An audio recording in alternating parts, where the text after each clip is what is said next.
Assalamualaikum, ketemu lagi sama channel Bunda Hanan. Jangan lupa subscribe dan tekan tombol lonceng ya.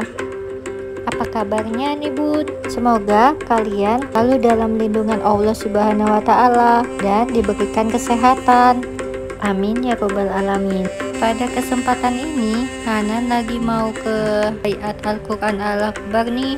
Kalau dari Musi 2 itu belok kiri, kemudian lurus aja, ketemu SMP Negeri 39, lalu belok kanan ya. Setelah itu sampai welcome di Baiat Al-Quran Al-Akbar. Sini banyak ukiran khas Palembang dan ukiran ayat suci Al-Quran.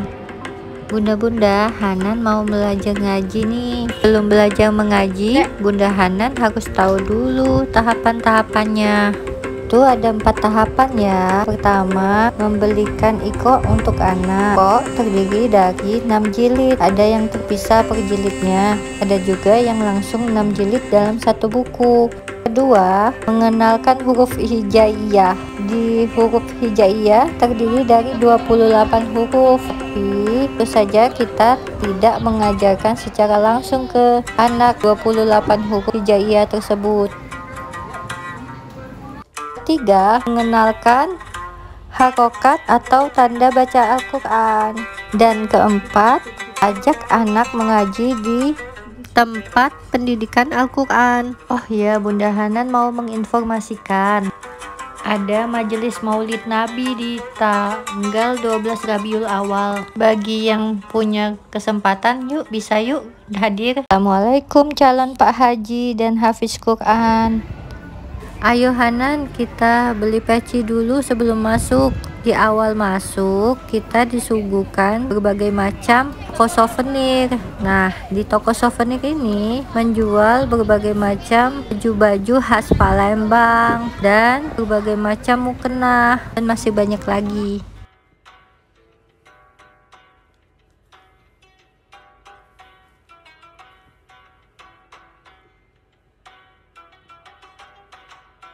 Ayo kita ke loketnya.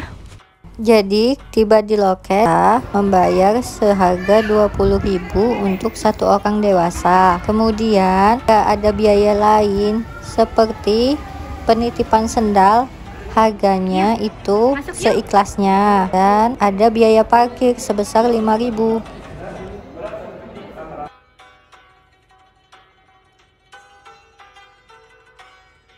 Dan dikatakan oleh 51 anggota parlemen dari Islam sebelumnya pada tanggal 30 Januari tahun 2012.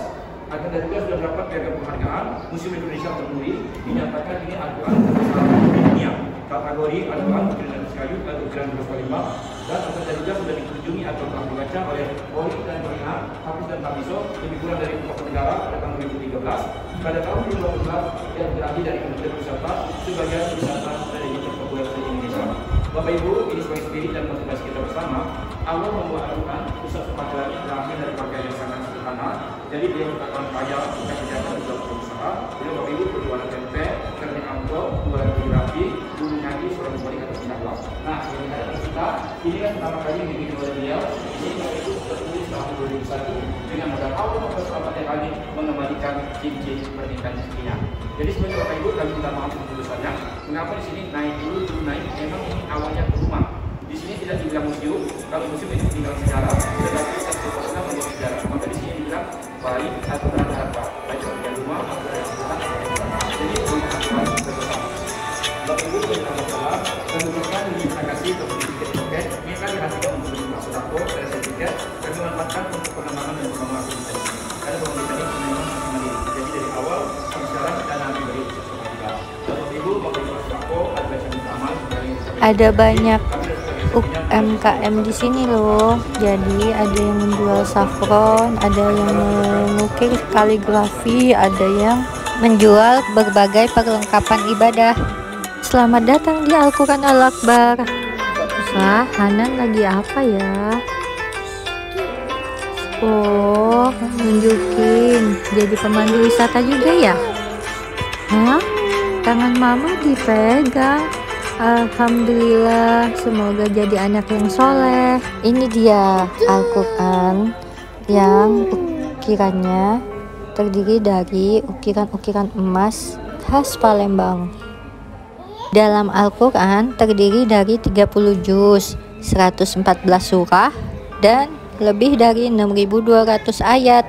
Berikut adalah jumlah ayat dalam setiap juz, beserta ayat awal dan akhirnya. Juz 1 ada sekitar 148 ayat.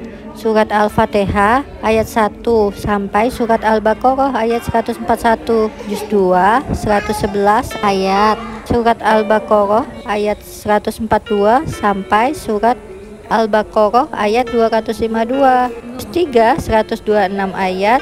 Surat Al-Baqarah ayat 253 sampai surat Al-Imran ayat 92. Begitu juga seterusnya. Berikut berbagai macam syafaatnya. Al-Fatihah disebut juga surah pembukaan, karena dengan surah Al-Fatihah inilah dijadikan sebagai pembuka dan dimulainya Al-Quran. Al-Fatihah dinamakan Ummul Kitab karena merupakan induk dari semua isi Al-Quran. Surah Al-Waqiah memiliki banyak keutamaan bagi siapapun yang rutin mengamalkannya. Salah satu keutamaannya yaitu menjadi pembuka pintu rezeki. Al-Waqiah adalah surat ke-56 Al-Quran. Sekedar informasi, di bagian kiri ada tempat infak ya. Adek. Surah Yasin dijuluki sebagai jantung dari Al-Quran karena mengandung pesan-pesan penting yang merangkum inti dari ajaran Islam. Surah Yasin adalah salah satu surah dalam Al-Quran yang terdiri dari 83 ayat yang termasuk dalam golongan surat Makkiyah. Surat Yasin ini kenapa menjadi istimewa? Karena memiliki kandungan ayat yang tidak dimiliki oleh surat lainnya.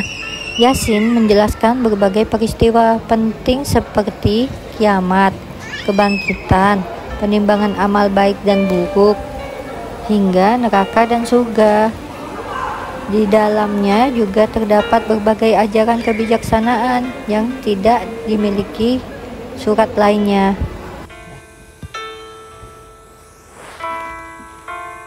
Berikutnya surat Al-Muluk. Surah Al-Muluk adalah pembuka surat pada juz 29, berada di urutan ke-67 dalam susunan surat di Mushaf Al-Quran dan terdiri dari 30 ayat. Satu waktu yang dianjurkan untuk membaca Al-Muluk adalah malam hari. Membaca surat Al-Muluk sebelum tidur memiliki manfaat, bisa menghindarkan diri seorang muslim dari siksa kubur dan siksa neraka yang pedih.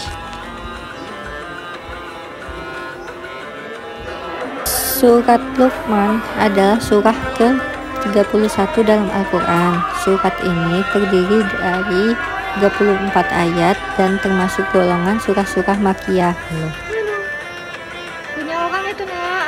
Berdasarkan hasil penelitian, dapat disimpulkan bahwa konsep pendidikan anak menurut Quran surat Luqman ayat 13, 14, dan 15 ada 3 hal, yaitu: pertama, jangan menyekutukan Allah. Nasihat hidup pertama dan paling utama yaitu membentuk tauhid, mengajarkan tiada Tuhan selain Allah, la ilaha illallah. Kedua, setiap perbuatan ada balasannya. Ajarkan rasa bersyukur kepada anak. Ajarkan juga ibadah dan amal solihah tidak dapat hidup tanpa nikmat dari Allah Subhanahu wa Ta'ala.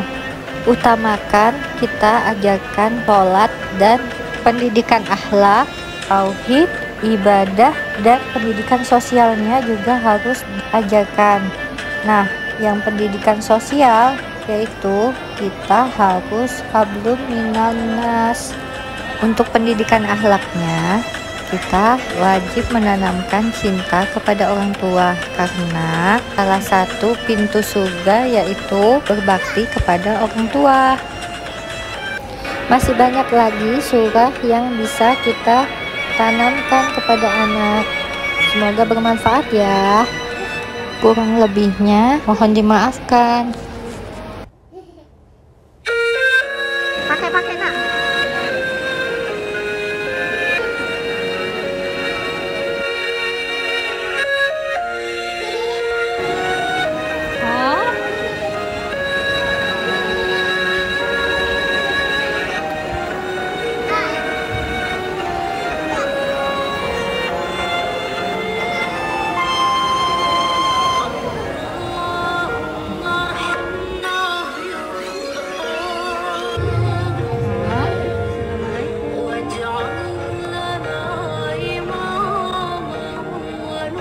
Lewat mana nak?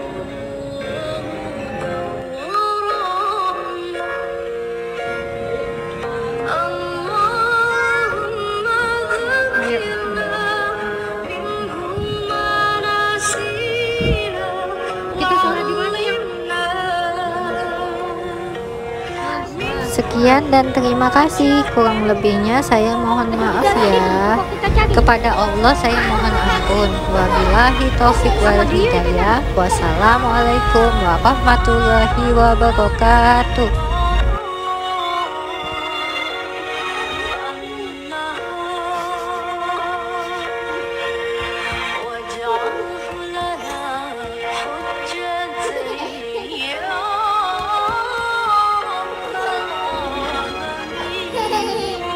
Dadah, rumah duluan.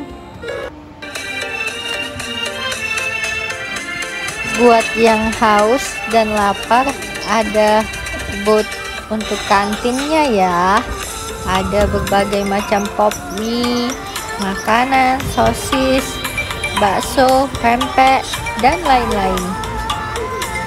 Ayo kita ramaikan. Anak, ayo kita masuk.